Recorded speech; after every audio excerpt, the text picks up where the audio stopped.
साथियों नमस्कार। पटना बिहार से मैं अमिताभ कुमार दास, IPS 94 बैच, और आप देख रहे हैं मेरा अपना YouTube चैनल दास बोले बिंदास। क्योंकि जब बुज़दिलों ने मुंह में दही जमा लिया हो तो दास का बिंदास बोलना जरूरी हो जाता है।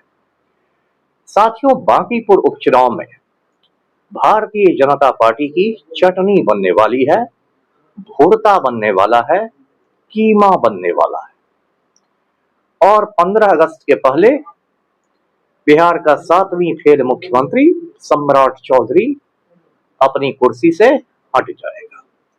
इस वीडियो को आप आखिर तक दिल थाम कर देखिए। साथियों, बांकीपुर पर मैंने पहले भी कई वीडियो बनाए हैं। पटना के शहरी क्षेत्र की एक असेंबली सीट है बांकीपुर, और बांकीपुर से पिछले कई साल से नितिन नवीन MLA रहे थे, विधायक रहे थे, बिहार सरकार में मिनिस्टर भी थे नितिन नवीन। बांकीपुर की सीट को पहले पटना पश्चिम के नाम से जाना जाता था, पटना वेस्ट। कुछ महीने पहले नितिन नवीन भारतीय जनता पार्टी के राष्ट्रीय अध्यक्ष बन गए, कौमी सदर बन गए, नेशनल प्रेसिडेंट बन गए। उसके बाद वो राज्यसभा में चले गए और उन्होंने बांकीपुर की सीट खाली कर दी। अब कानून ये है कि यदि कोई सीट खाली हो जाती है तो उसको भरने के लिए 6 महीने के अंदर उपचुनाव होता है, बाई इलेक्शन होता है, बाई पोल होता है। तो बांकीपुर में वोट डाले जाएंगे 30 जुलाई को, वोटों की गिनती होगी 3 अगस्त को। जब बांकीपुर उपचुनाव की अधिसूचना हुई थी, नोटिफिकेशन हुआ था, तब भारतीय जनता पार्टी वाले बिल्कुल घमंड में चूर थे, अहंकार में झूम रहे थे। जैसे जंगल में मतवाला हाथी झूमता है ना, ऐसे ही झूम रहे थे। बीजेपी वाले कह रहे थे कि अरे बांकीपुर में तो हम लोग किसी कुत्ता बिल्ली को भी खड़ा कर देंगे, वो भी जीत जाएगा। लेकिन अचानक प्रशांत किशोर की एंट्री ने पूरे माहौल को बदल दिया। प्रशांत किशोर, आप जानते हैं, जन स्वराज पार्टी के फाउंडर हैं, सूत्रधार हैं, बिहार की राजनीति का एक बड़ा चेहरा है, पूरे हिंदुस्तान में उनकी पहचान है। पिछले नवंबर में बिहार में जो चुनाव हुए थे, उन चुनाव में एक भी सीट जन स्वराज पार्टी ने नहीं जीती थी। तो कहीं ना कहीं प्रशांत किशोर ने ये सोचकर भी बांकीपुर में एंट्री मारी कि जो मेरे कारकुन हैं, कार्यकर्ता हैं, उनके हौसले बुलंद हो जाएंगे। प्रशांत किशोर की एंट्री के बाद भाजपा की हालत पतली हो गई। यदि बिहारी स्टाइल में बोले तो भाजपा का हुलिया टाइट हो गया।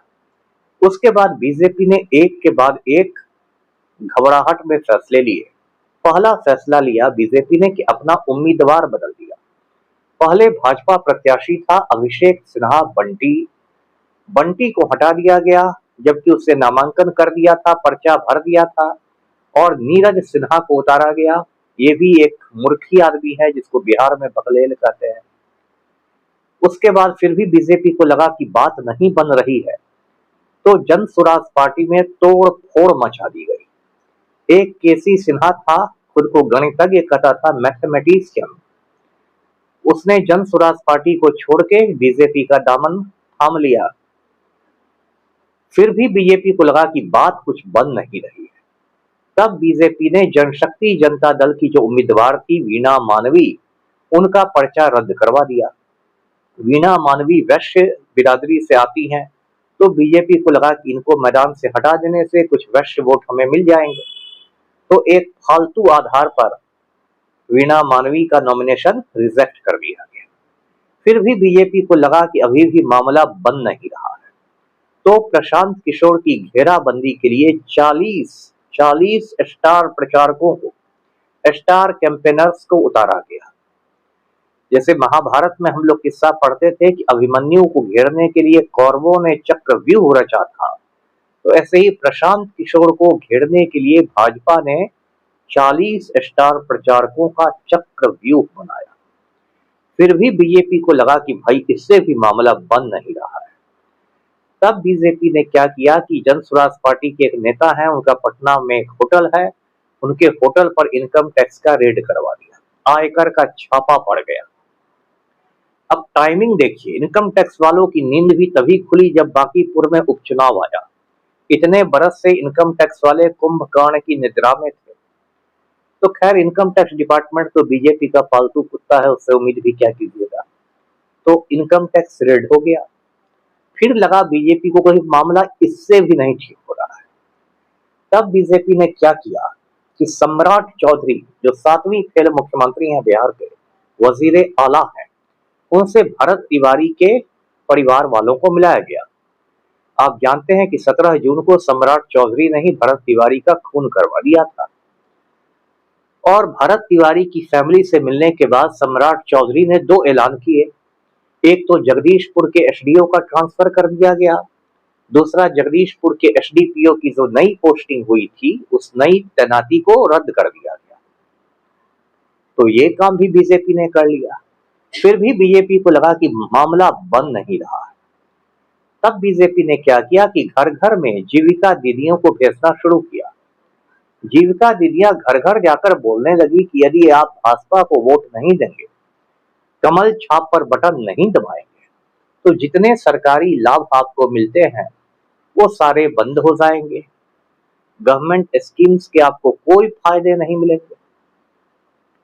तभी भी लगा कि नहीं भाई, अब बीजेपी नहीं जीतने वाली है। तब क्या किया गया कि कल रात 1 बजे, आधी रात में, लालू के बड़े बेटे तेज प्रताप यादव को गिरफ्तार कर लिया गया। मैंने पहले बताया था कि तेज प्रताप के उम्मीदवार का पर्चा रद्द हो चुका है। उसके बाद तेज प्रताप यादव ने कल प्रशांत किशोर को समर्थन देने का, सपोर्ट करने का ऐलान कर दिया था। उसके बाद 7वीं फेल मुख्यमंत्री सम्राट चौधरी नाराज हो गया और खुन्नस निकालने के लिए उसने पटना के सीनियर एसपी को हुक्म दिया कि तेज प्रताप यादव को किसी झूठे मामले में फंसाया जाए। अब कल बिहार बंद था, तेज प्रताप यादव उसमें निकले थे, लेकिन उनका प्रदर्शन बिल्कुल शांतिपूर्ण था, पीसफुल था। वो हिंदुस्तान का तिरंगा झंडा लेके निकले थे, जो हिंदुस्तान का राष्ट्रीय ध्वज है, कौमी परचम है, और उन्होंने बच्चों का मोरल सपोर्ट किया था, नैतिक समर्थन।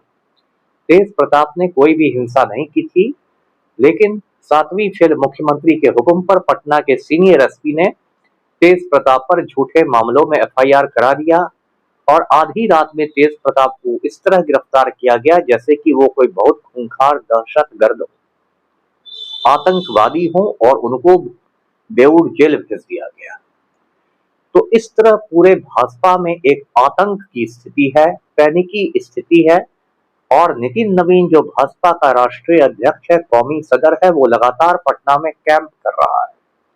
इसके बावजूद मैं आपको बता दूं कि जो जनजी इंकलाब अभी हिंदुस्तान में हुआ है, उसका भी बहुत ज्यादा असर पड़ा है बांकीपुर के मतदाताओं पर, और प्रशांत किशोर की प्रचंड जीत होने वाली है बांकीपुर से। भारतीय जनता पार्टी की चटनी बनेगी, भुर्ता बनेगा, कीमा बनेगा। उसके बाद नितिन नवीन की नाक कट जाएगी, और जो 7वीं फेल मुख्यमंत्री है सम्राट चौधरी, इसको इस्तीफा देना पड़ेगा, और नित्यानंद राय बिहार का अगला मुख्यमंत्री बन जाएगा। ये सब काम 15 अगस्त यानी स्वाधीनता दिवस के पहले हो जाएगा। इसलिए सम्राट चौधरी आजकल काफी बौखलाया हुआ है।